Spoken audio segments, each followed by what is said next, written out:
The pen didn't shake in her hand. 7 months pregnant, Sophia Thorne looked not at her husband, but at the skyline of Boston from their penthouse apartment. The manila envelope on the marble island was thin, but it was heavier than their entire, hollow marriage. Her husband, Marcus, was on the phone, laughing, confirming a dinner reservation she knew wasn't for her. He thought she was nesting. He thought she was weak. He had no idea she'd just spent a month dismantling his empire, brick by fraudulent brick. He was about to learn the difference between a wife and a liability.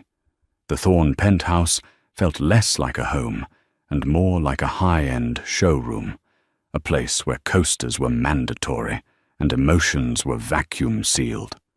Sophia Thorne, née Roman, had once been dazzled by it, by Marcus Thorne, by the whirlwind romance that elevated her from a struggling art curator to the wife of one of Boston's most aggressive young entrepreneurs. Now, 7 months into a high-risk pregnancy, the gleam had faded. The floor-to-ceiling windows only showed her how high she was and how far she had to fall. Marcus was a man built of charm and ambition. He was handsome in the way of expensive suits and inherited confidence. Lately, that charm was directed exclusively at his phone. He was always closing a deal, meeting with investors, or handling a crisis. Sophia, meanwhile, was handling the silent, creeping dread that had become her only companion.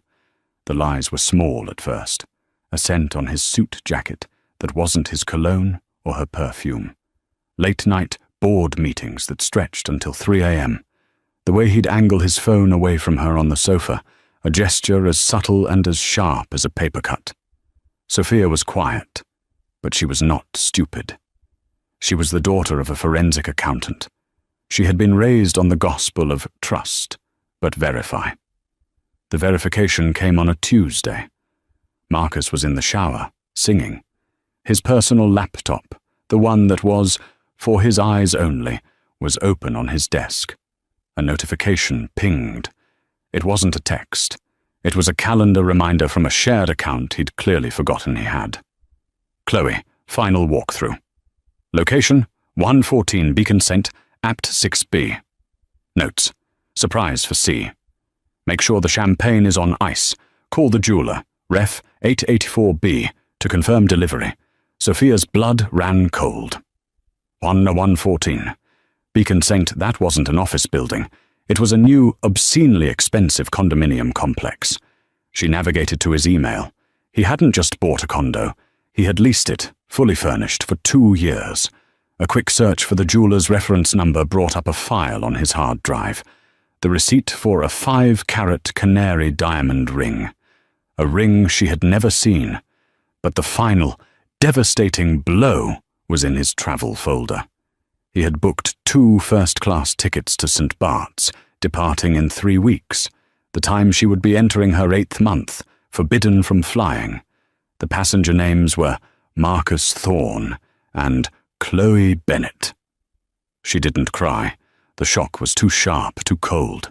She placed a hand on her swollen belly where her baby kicked, oblivious. This wasn't just infidelity. This was a parallel life. He wasn't just cheating. He was investing. He was taking the money that should have been securing their child's future and spending it on a mistress. She heard the shower turn off. Sophia closed the laptop, her movements precise. She walked back to the kitchen, her heart a cold, heavy stone in her chest. When Marcus walked out, wrapped in a plush robe, he smiled. "Morning, Soph. Big day. This new fund is about to launch." "That's nice, dear," Sophia said, sipping her decaf tea. He paused, sensing the chill. "You okay? You look pale." "Just pregnancy," she said, giving him a thin smile. "I think I'll go visit my mother today." "Good idea," he said, already checking his phone. "I'll be late. Don't wait up." "I won't," she promised. She didn't go to her mother's. She went to a nondescript office building downtown. The name on the door was discreet. Harding and Associates. Private counsel. She was meeting with Alistair Harding, the most feared and most expensive divorce attorney in Boston. But Mr. Harding was not her lawyer. He was her father-in-law's. Arthur Thorne Sr. was old money. He didn't just own a company, he was the company. Marcus, for all his bluster, was just the face of Thorne Capital. Arthur was the foundation, the steel beams, the vault. He was a stern, imposing man who despised two things: weakness and scandal. Marcus was proving to be a spectacular source of both. Sophia sat in a leather chair opposite Arthur's massive mahogany desk. Alistair Harding, the lawyer, stood by the window. "He's careless," Arthur said, his voice a low rumble. He wasn't asking, he was stating. "He's building a new life, Arthur," Sophia said, her voice quiet but firm. She pushed a thin folder across the desk, not with emails, not with texts, but with bank statements. "He's been pulling from the Legacy Discretionary Fund, the one you set up for your grandchildren." Arthur's eyes, a pale, icy blue, narrowed. He opened the folder. He saw the wire transfer for the condo lease. He saw the $150,000 charge from the jeweler. He saw the St. Bart's tickets. "Chloe Bennett," Arthur spat. "That consultant from the art gallery he's been investing in. He thinks I'm a fool." "He thinks we are," Sophia corrected gently. Alistair Harding finally spoke. "Mrs. Thorne, Sophia, your husband has significant personal assets. In a standard divorce, given the infidelity, you would be entitled to a very generous settlement. Alimony, child support." "I don't want a settlement," Sophia said. Arthur looked up, a flicker of new respect in his eyes. "What do you want, girl?" "I want what he was spending. I want my child's future, the one he was giving away." She leaned forward. "Marcus is your CEO, but you hold the controlling shares. He runs the company, but the company's assets, they're not his, are they?" A slow, cold smile spread across Arthur Thorne's face. "No, they are not." Harding stepped forward, opening his own briefcase. "The structure of Thorne Capital is unique. It was established by Arthur Sr. as an ironclad family trust. Marcus has the title of CEO and a significant salary. He has voting rights on the board. But he does not, personally, own the core assets. The properties, the majority stock, the investment portfolios, they are all held by the trust." "And the trust's primary beneficiary?" Sophia asked, already knowing the answer. "The Thorne bloodline," Arthur said. "Specifically the next generation, your child." "There is," Harding added, "a clause. We call it the morality clause." Arthur Sr. had it inserted in the event his son turned out to be, well, a fool, Arthur finished. "The clause states that if the CEO, Marcus, engages in behavior deemed a gross moral failing or actions that bring disrepute upon the Thorne name and jeopardize the legacy, the board can vote to transfer stewardship of the trust." "And who is the board?" Sophia asked. "Myself," said Arthur, "Alistair, and my sister, who is in a convent in Italy and votes exactly as I tell her to." Sophia sat back. "So he has nothing. He has a title, a salary, and a company car, the penthouse we live in. Owned by the trust," Harding confirmed. "The Hamptons house, the jet. Trust, trust, trust." The air in the room was still. Sophia finally understood. Marcus wasn't a king. He was a prince, living on an allowance, and he'd just been caught stealing from the treasury. "What do you propose, Sophia?" Arthur asked. "I don't want to destroy the company. That hurts my child. I want to protect it." She looked at Harding. "I want you to draft divorce papers, a simple clean split, no alimony, no claim on his personal assets." "That's madness," Harding said. He'll sign it in a heartbeat. You'll be left with nothing." "He'll think I'm left with nothing," Sophia corrected. "He'll sign it because he's arrogant, and he wants to get rid of me so he can move in with her. He'll sign it because he thinks he has all the power." And while he's signing, Arthur picked up, the plan forming. "The board will be having an emergency meeting. We will enact the morality clause." "Enact it? And do what?" Sophia asked. "The clause allows the board to reassign stewardship of the trust to a more suitable guardian of the legacy," Arthur said, looking directly at her. Sophia's breath hitched. "You mean me?" "You are the mother of the sole beneficiary," Harding said, a note of admiration in his voice. "You have shown prudence. You came to the head of the family, not to the tabloids. You are legally the perfect choice." "So," Sophia said, standing up, the plan solidifying in her mind. "First, I file for divorce. He thinks he's won. He thinks he's free." "And then," Arthur said, standing with her, "we take everything else." The next 4 weeks were a masterclass in deception. Sophia played the role of the oblivious, nesting, pregnant wife to perfection. She discussed paint colors for the nursery. She went to her obstetrician appointments, letting Marcus drive her, where he'd sit in the waiting room, impatiently texting. "Everything looks perfect, Mrs. Thorne," Dr. Reeves would say. "Just try to keep your stress levels down." "I'm doing my best, Doctor," Sophia would reply, with a smile that never reached her eyes. Meanwhile, in the quiet afternoons when Marcus was at the office, a phrase she now knew meant at 1:18 Beacon Sit. Sophia was in near-constant meetings with Alistair Harding. They were not drafting a divorce, they were executing a corporate takeover. "The first step is to create the new entity," Harding explained, his pen flying across a legal pad. "We can't just hand Thorne Capital to you. It would be a legal nightmare. Instead, we are forming the Thorne Legacy Trust." "And this new trust?" Sophia asked. "Is a holding company. On the day of the transfer, the board will vote to move 100% of the core assets from the old trust into this new one. The properties, the stock, the art collection, everything.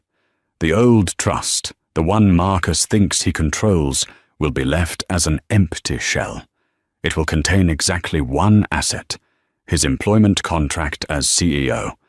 So he'll be the CEO of nothing? Precisely.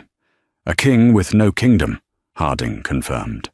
The Thorne Legacy Trust, however, will be entirely under your control as sole trustee for the benefit of your child, Nathaniel Thorne." Sophia startled. I haven't chosen a name." "Arthur mentioned he was fond of it," Harding said, not looking up. Sophia was learning that her father-in-law did not suggest. He ordained. She found she didn't mind. The most difficult part was the waiting. Every day, she had to smile at Marcus. She had to endure his casual, distracted kisses, knowing his lips had been on another woman just moments before. She had to listen to him complain about the stress of his work, knowing he was spending thousands on jewelry she would never wear. The mistress, Chloe Bennett, was growing bolder. Sophia started getting hang-up calls. Once, a box of maternity clothes she hadn't ordered arrived at the penthouse, all in sizes far too small. A petty, cruel little message. Sophia simply donated them. She was moving chess pieces. Chloe was knocking over the checkers. The Friday before the St. Bart's trip, everything was in place. The board meeting was scheduled for the following Monday at 10 a.m. Harding had drafted the divorce papers. They were almost offensively simple. Irreconcilable differences. Both parties waive any claim to alimony or assets beyond their own personal bank accounts.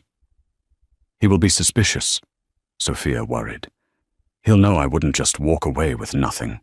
"He will," Harding assured her, "because you are going to tell him you're having an affair." Sophia recoiled. What? He has to believe you want to be free, that you have your own secret. He'll be so overjoyed at his own luck that you're not claiming infidelity. He'll sign anything to get you out the door before your lover can advise you to take him to the cleaners. That's brilliant, Sophia breathed. It's also technically true, Harding said. You are leaving him for another. Your child. That Friday evening, Marcus came home, energized, triumphant. The fund is launched. We're celebrating tonight, Soph. I'll take you to L'Espalier. Sophia, who had been packing a small suitcase in their bedroom, just looked at him. I can't, Marcus. What? Don't be boring. It's a big night. She zipped the bag. It was the same bag she'd arrived with 3 years ago. I'm leaving you, Marcus. His face went from annoyance to confusion. What? Is this about the late nights? Soph, the business is... It's not about the business. She walked past him into the grand living room. She placed the manila envelope on the marble island. I'm pregnant and I'm tired and I've met someone.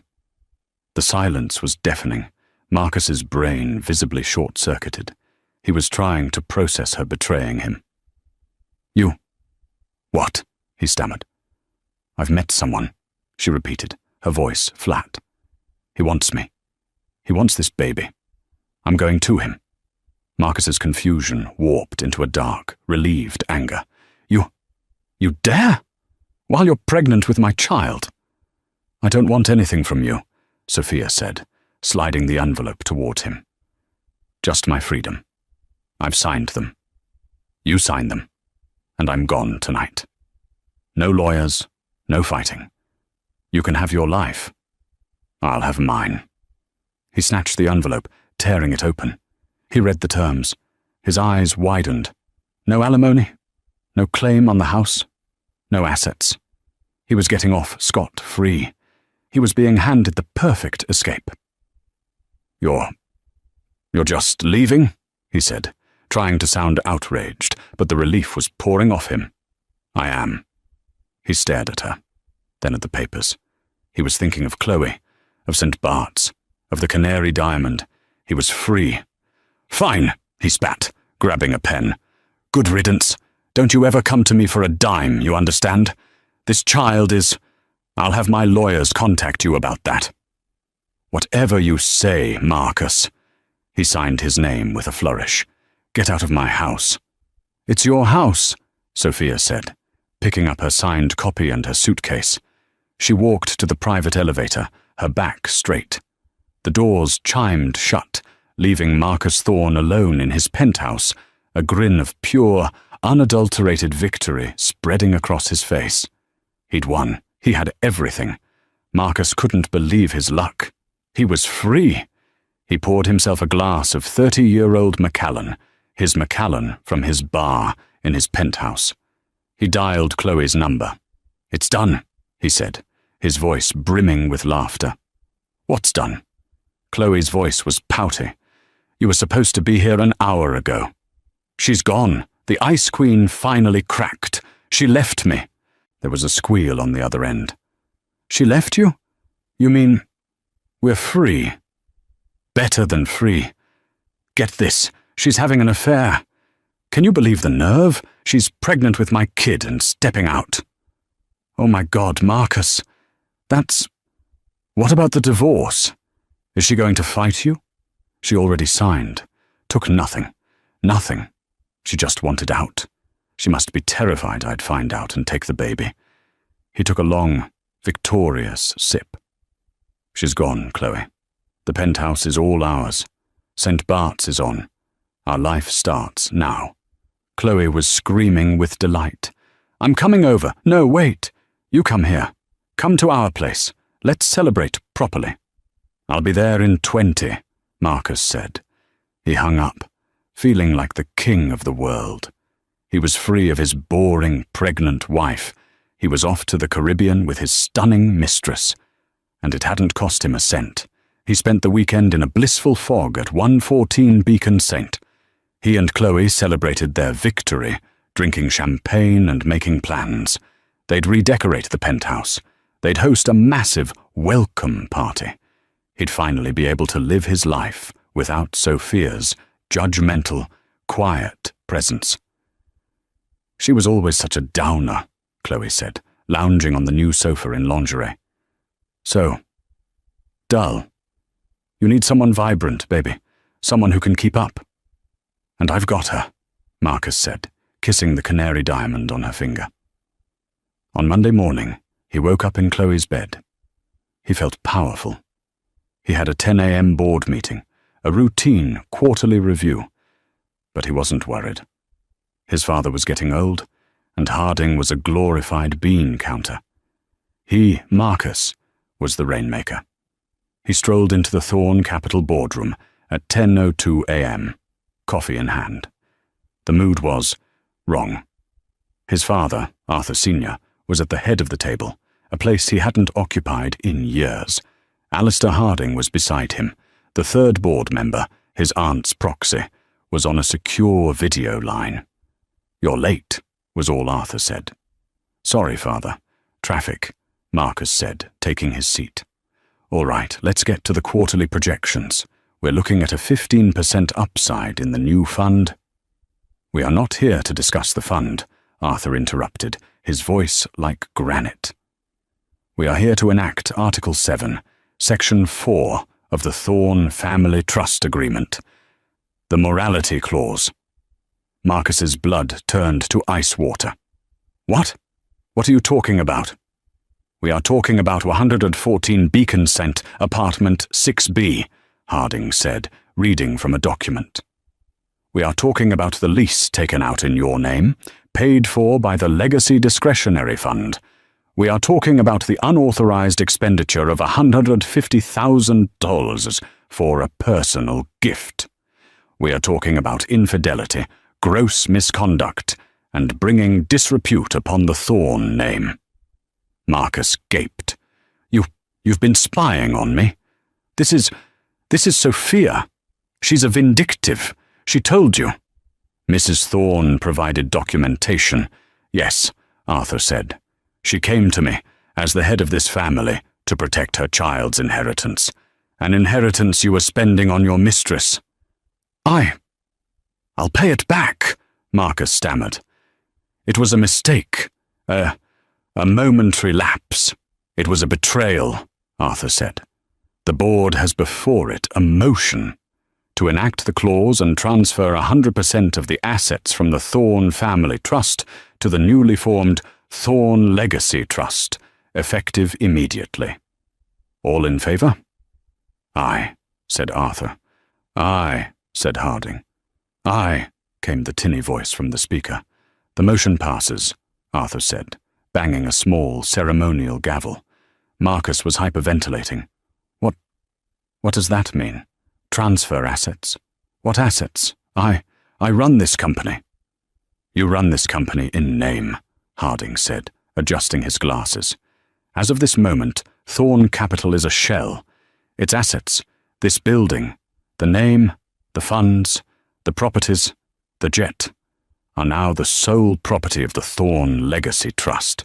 You are the CEO of nothing. You can't do this. This is my company, my name." "It is my name," Arthur corrected, standing, "and you are no longer worthy of it." What am I left with?" Marcus whispered, the world tilting. "Per your employment contract, you are entitled to your personal salary," Harding said, checking a folder, "which is $250,000 per year. You have your 401k, your personal checking account, and your Lexus. The penthouse, the Bentley, and the Hamptons estate are property of the new trust. You will be expected to vacate the penthouse by the end of the day. $250,000. It sounded like a fortune to most, but to Marcus, it was a death sentence. His lifestyle cost that much a month. "Sophia," he choked out.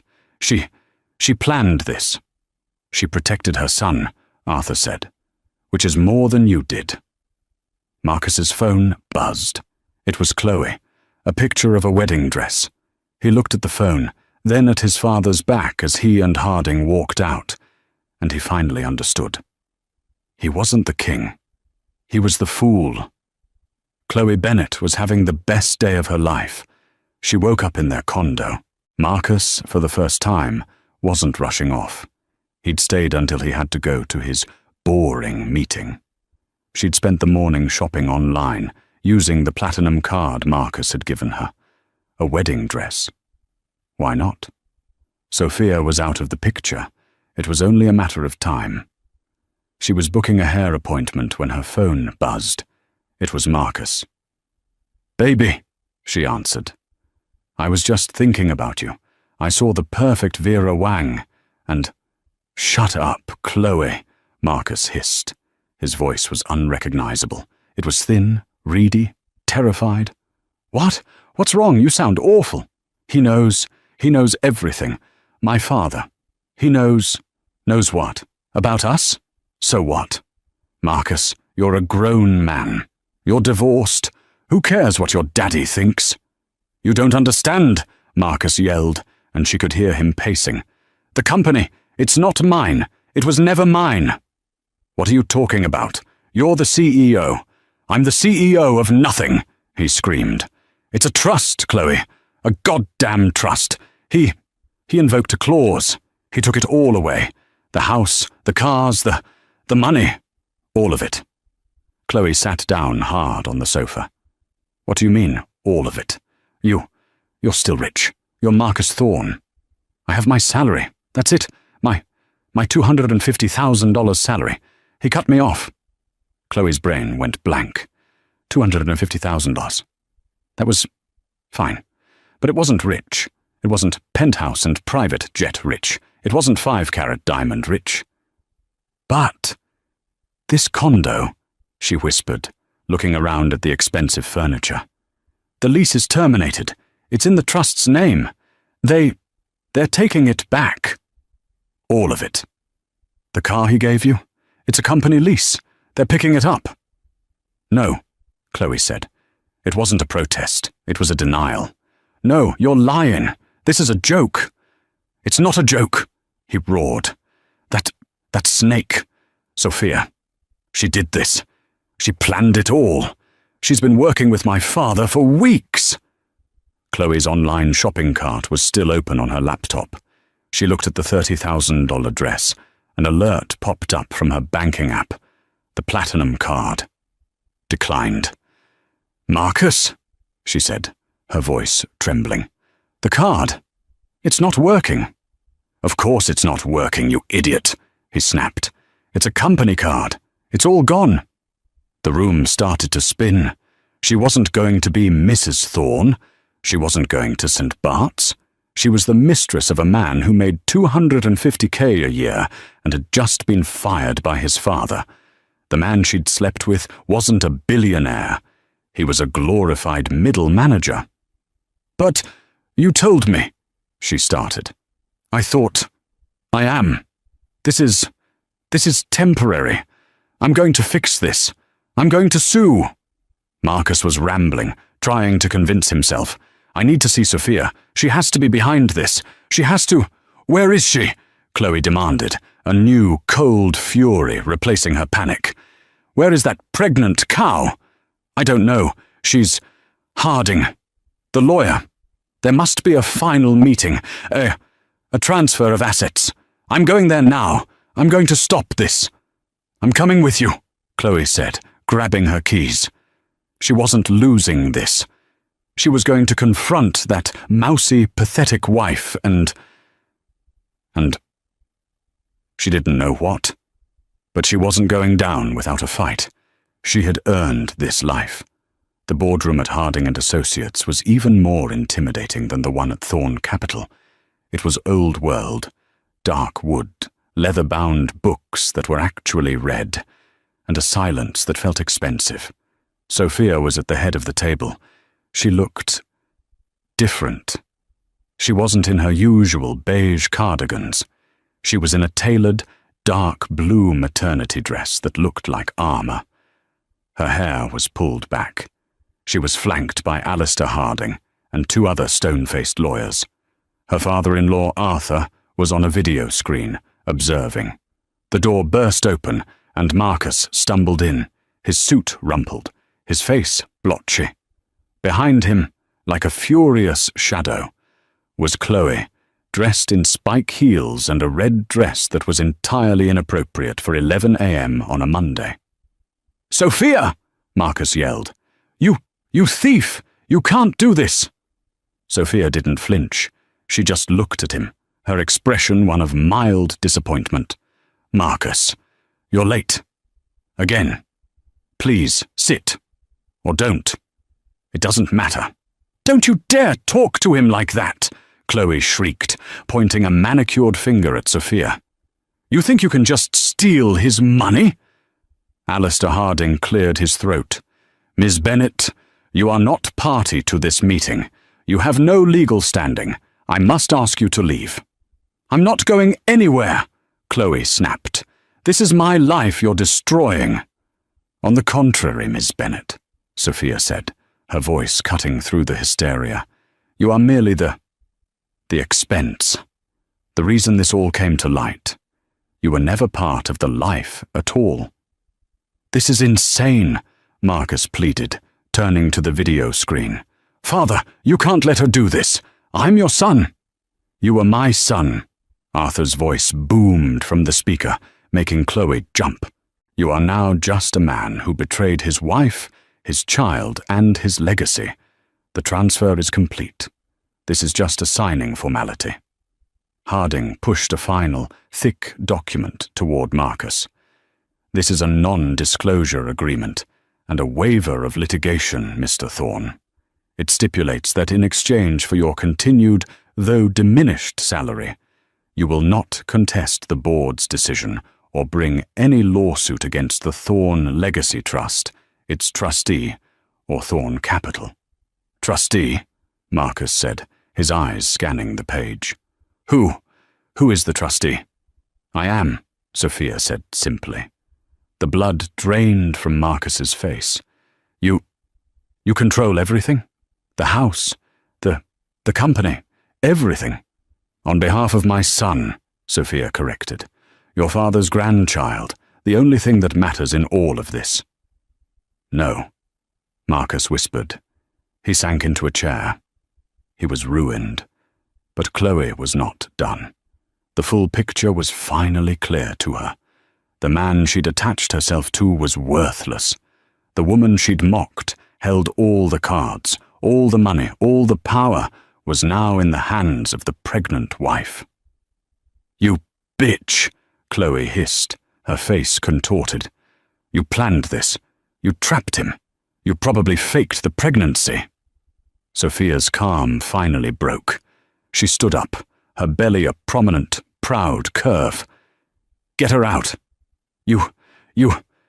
Chloe was hyperventilating now, the reality of her loss crashing down. The condo was gone. The car was gone. The platinum card was gone. The St. Bart's trip was gone. The 5-carat diamond on her finger was, she suddenly realized, probably just a very expensive loan from a company she no longer had access to. She looked at Marcus, who was just sitting there, a broken, useless man. She looked at Sophia, who was powerful, rich, and pregnant with the heir to the entire fortune. The condo," Chloe whimpered. The ring." Harding looked at her over his glasses. "The ring, Miss Bennet, was purchased with funds from the Legacy Discretionary Fund. As such, it is an asset of the Thorne Legacy Trust. You will be expected to return it. A courier will be at your apartment. Oh, I'm sorry. The Trust's apartment, this afternoon to collect it." That was the final blow. The last, glittering symbol of her win was being repossessed. She saw her entire future evaporate. The lunches, the parties, the envy of her friends. All gone. Replaced by nothing. She wasn't just back to where she started. She was notorious. She was the woman who had been publicly, spectacularly, fired as a mistress. No, she breathed, clutching her chest. No, it's not. The room was tilting. The smug faces of the lawyers, Marcus's pathetic, empty stare, and Sophia's cold, victorious calm. It was all too much. Chloe Bennet's eyes rolled back in her head, and she collapsed, a heap of red silk and broken dreams, onto the expensive Persian rug. There was a beat of silence. Marcus didn't even look at her. He just picked up the pen, his hand shaking, and signed the paper. Sophia looked down at the unconscious woman, then at her husband. Mr. Harding, perhaps you should call 911 for her and security. For him. He's no longer allowed on the premises. She turned, collected her purse, and walked out of the room, not once looking back. The silence in the boardroom after Chloe's collapse was a heavy, suffocating thing. It was broken not by a gasp, but by the quiet, professional click of Alistair Harding's briefcase. He snapped it shut, his face impassive. "Security," he said into his desk intercom, his voice perfectly level. "We have a medical situation in boardroom C, and a trespasser to be removed." Marcus didn't move. He sat hunched over the table, the signed NDA, a meaningless scribble under his limp hand. He was staring at the dark wood grain, as if trying to find a pattern in the ruins of his life. He didn't even look at the woman he'd supposedly loved, who was now a heap of limp silk and panic on the floor. Sophia, however, watched the entire pathetic tableau. She watched as two uniformed security guards entered, followed by a pair of EMTs. The guards flanked Marcus, who didn't seem to notice. The EMTs, meanwhile, began to work on Chloe. "What's your name, ma'am?" one asked, lightly tapping her cheek. Chloe's eyes fluttered open. The first thing she saw was not Marcus, but the looming, indifferent faces of the paramedics. The second thing she saw was Sophia, standing by the door, purse in hand, watching. The humiliation was so profound, it was almost a physical blow. I, she stammered, trying to sit up. "Just relax, ma'am. You fainted. Blood pressure's all over the place," the EMT said. "We're going to take you in. Just a precaution." As they helped her onto a gurney, her eyes locked with Sophia's. In that moment, Chloe's face, stripped of its arrogance and makeup-caked confidence, looked small, petty, and terrified. She had bet everything on a man, and the man had turned out to be a hollow shell. Sophia, she realized, had bet on herself. "Mr. Thorne," one of the guards said, placing a hand on Marcus's shoulder. Marcus flinched, finally looking up. "What? Get your hands off me." "Sir, this is private property. As you are no longer an employee of Thorne Capital or its subsidiaries, and you are not a party to the Thorne Legacy Trust, you are being asked to leave." This is my building," he whispered. "The building is an asset of the trust, sir. Please, we can do this quietly." Marcus looked at Harding. He looked at the video screen where his father's face had been, now just a blank, black void. He looked at Sophia. She simply held his gaze, her expression not one of hatred or even pity. It was one of finality, like closing a book. He stood up, his legs shaking. The guards gently guided him out, not through the grand main entrance, but through a side door, the one that led to the service elevator. He was, quite literally, being taken out with the trash. Sophia turned to Alistair Harding. "Thank you, Alistair, for everything." "Mrs. Thorne," Harding said, inclining his head. "I believe the correct title is now Madame Trustee. Your car is waiting downstairs. The security detail I hired, the Greystone Group, is already in place. They will be with you 24/7 until we are certain your former husband fully understands his new reality." "Good," Sophia said, placing a protective hand on her belly. "First, Please have the locks on the penthouse changed. All of them. Private elevator, service doors, everything. I want a new code, a new key, a new system by the time I get home." "It's already being done," Harding replied. "Second," Sophia continued, "have Marcus's personal belongings packed. His clothes, his toys, everything. Send them to wherever he's going." "He has no forwarding address," Harding noted. "His last known location was 114 Beacon Saint, which is no longer his." "Then find a respectable, short-term corporate apartment. Something in the seaport, perhaps. Pay for 3 months. Have his things sent there. I want him gone, Alistair. But I will not have my child's father sleeping on a park bench. The optics are unseemly. Bill the expense to my personal account, not the trust." Harding raised an eyebrow, impressed. It was a move of pure, cold strategy, not kindness, brand management. "As you wish, Madam Trustee. And Miss Bennet." "Miss Bennet is a stranger," Sophia said, walking to the door. "I have no idea who she is." Chloe was discharged from the hospital 3 hours later. Panic attack and dehydration was the official diagnosis. They gave her a small paper cup of water and a bill she couldn't pay. She used her phone to call a ride share, the cost of which made her wince. She had to get back to 114 Beacon. She had to get her things, her clothes, her jewellery, the ring. She arrived at the glittering glass entrance, but her key fob, the one she used to flash so proudly, blinked red. Access denied. The doorman, a man named Frank, who had always accepted her generous Christmas tips, stepped out, his face a mask of professional regret. "Miss Bennet, I'm afraid I can't let you up." "Frank, what are you talking about? I live here," she snapped, her voice still raw. "My apologies, ma'am. We received a notification an hour ago from the leasing agent.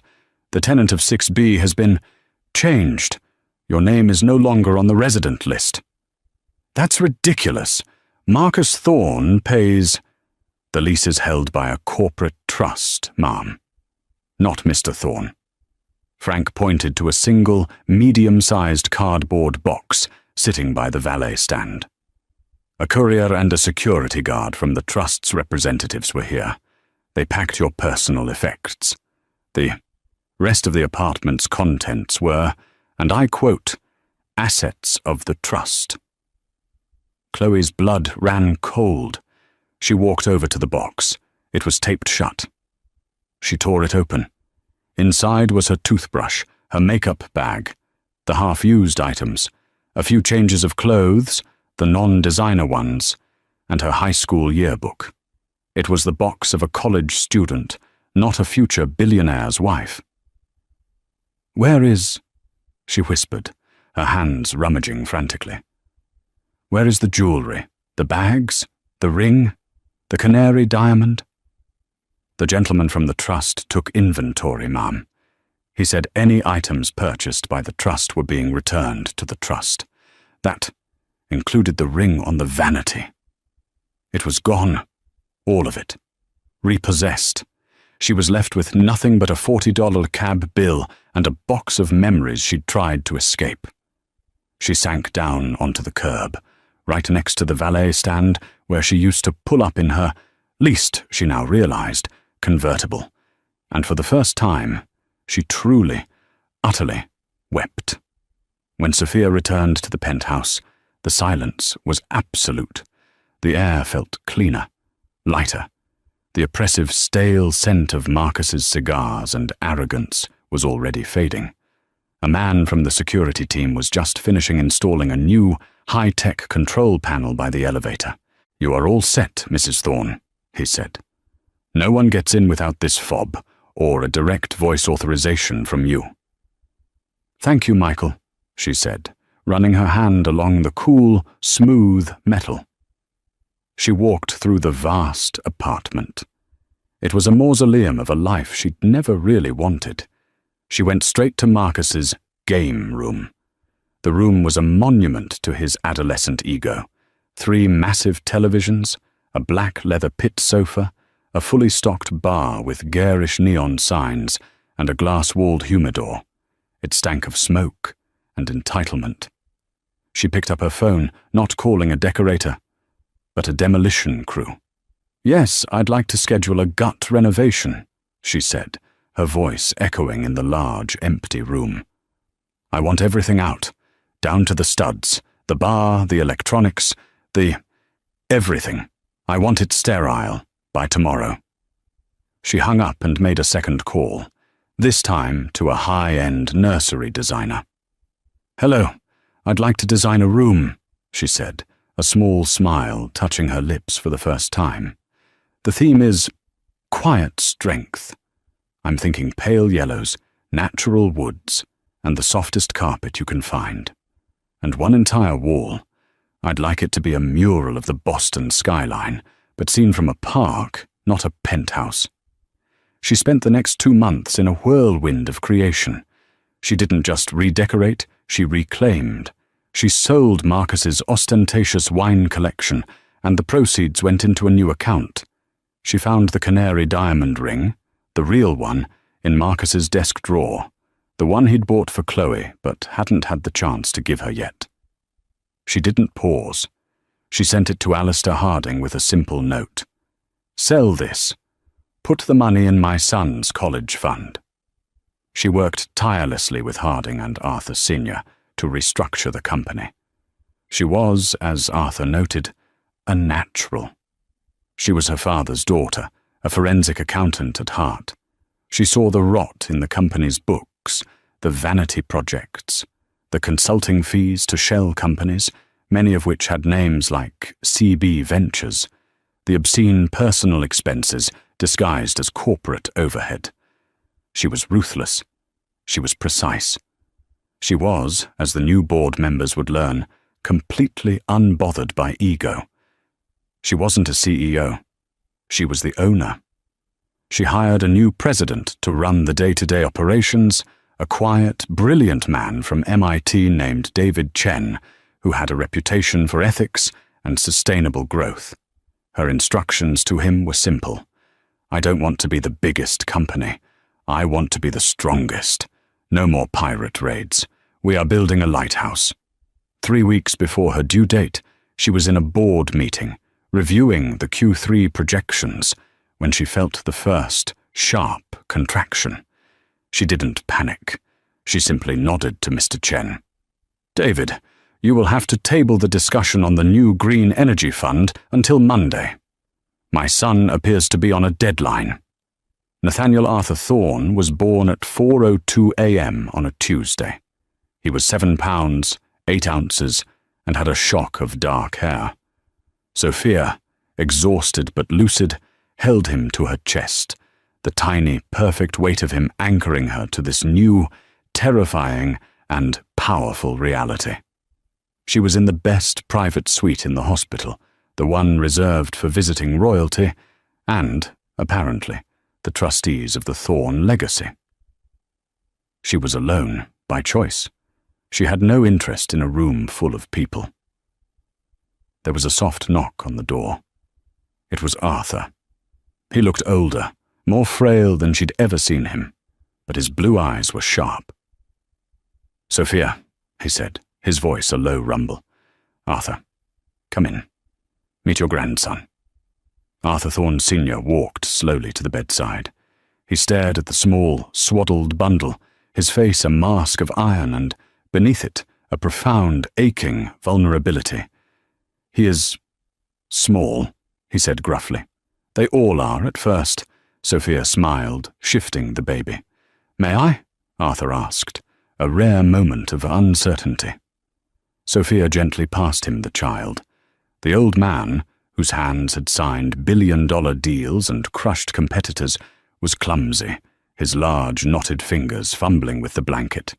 He held Nathaniel, staring down at the tiny face. "He has the Thorne chin," Arthur said, his voice thick. "He has my eyes," Sophia replied softly. "Good." Arthur cleared his throat, but not before Sophia saw his eyes glisten. "He'll need the vision. You." You did well, girl. You saved this family. You saved him.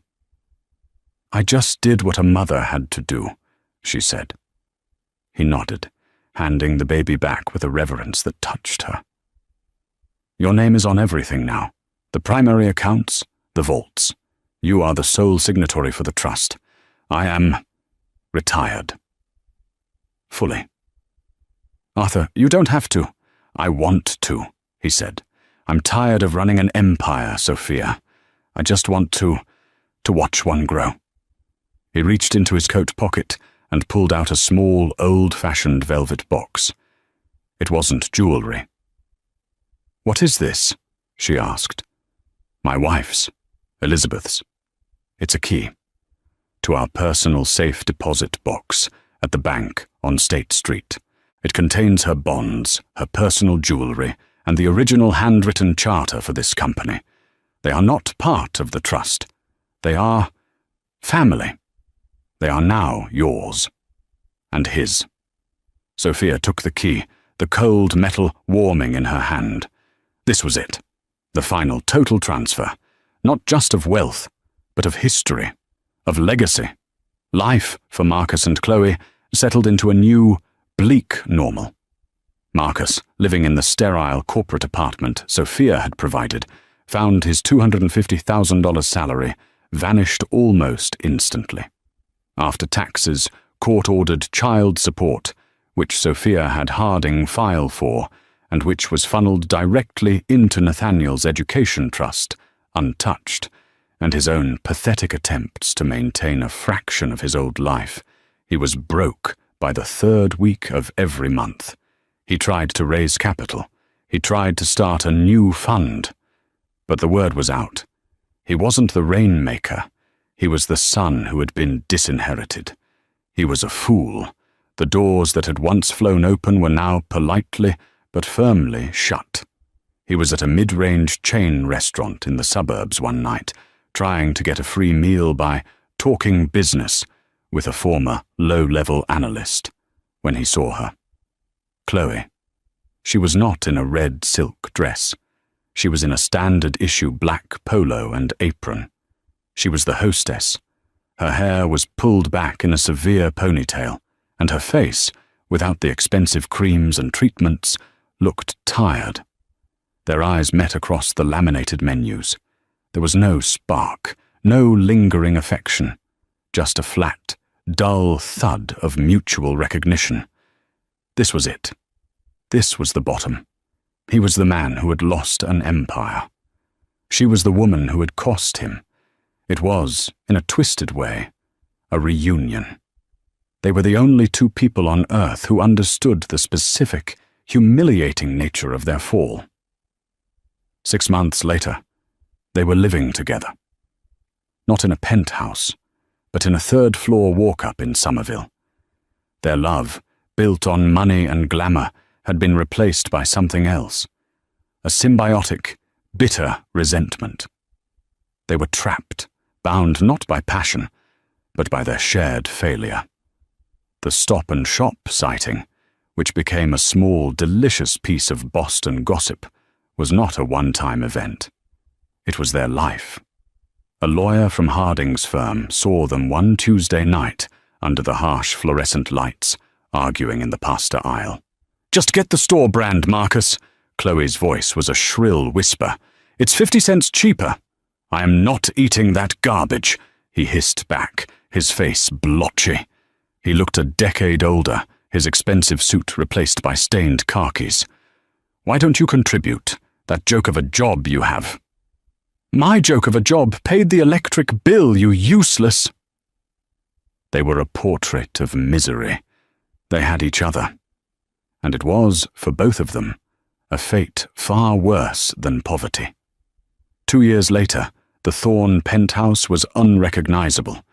The cold marble and glass had been warmed by thick rugs, soft lighting, and shelves filled with children's books and framed photographs. There were pictures of Nathaniel, of Sophia, and even a few of a smiling Arthur holding his grandson. Tonight, the apartment was full, but not with the loud, shallow crowd Marcus had entertained. It was a gala, the first annual fundraiser for the Nathaniel Thorne Foundation for Children.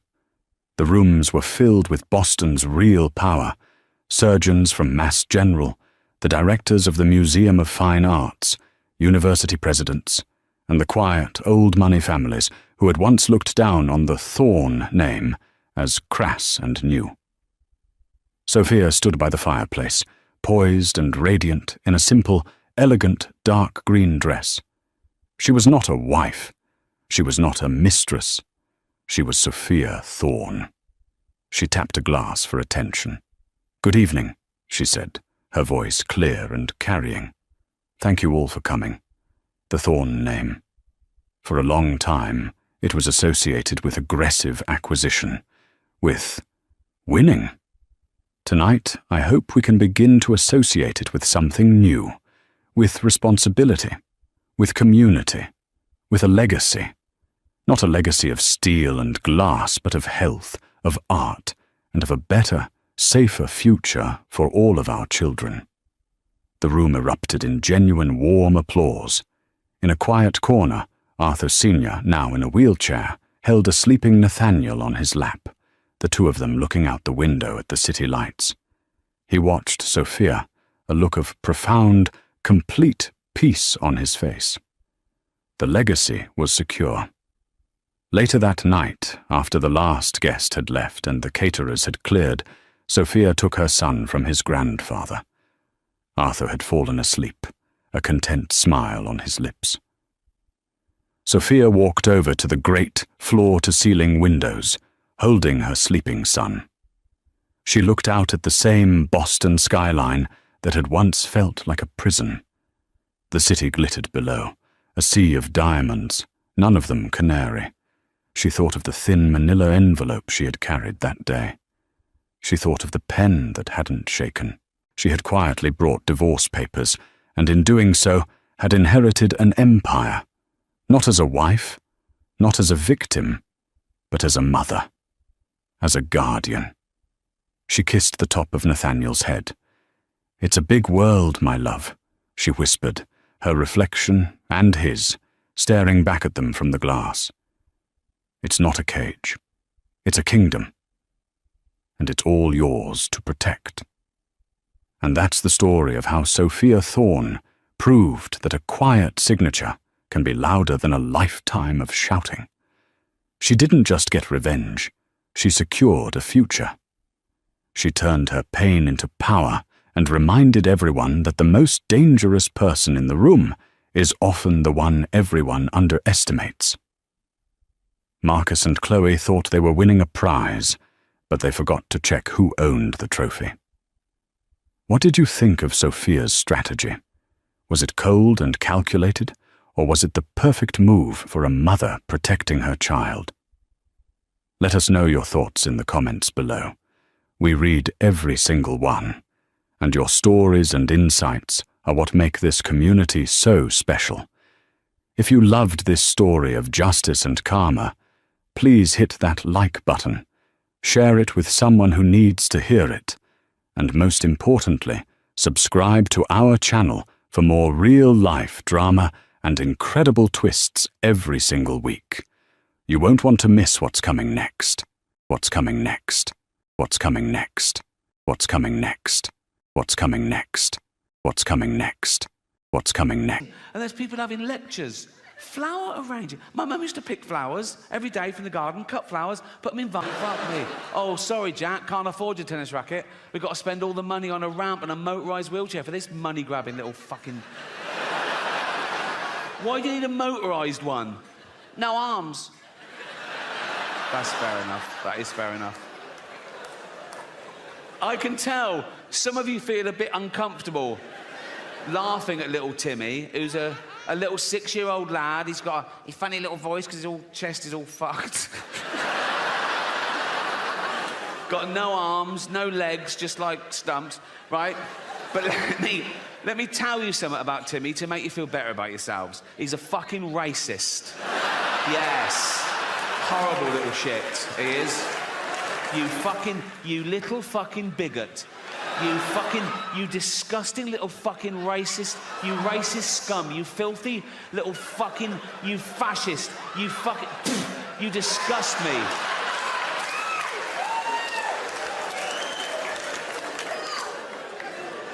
Homophobic? Yeah. He's like, they're not like us. Nothing's like you disgusting little fucking, you prejudiced little piece of, you ball of hate. You disgusting little fucking racist homophobe. I wish we'd had a scan. You absolute,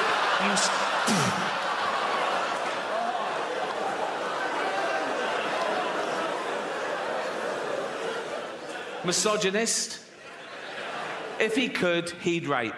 There's your little Timmy.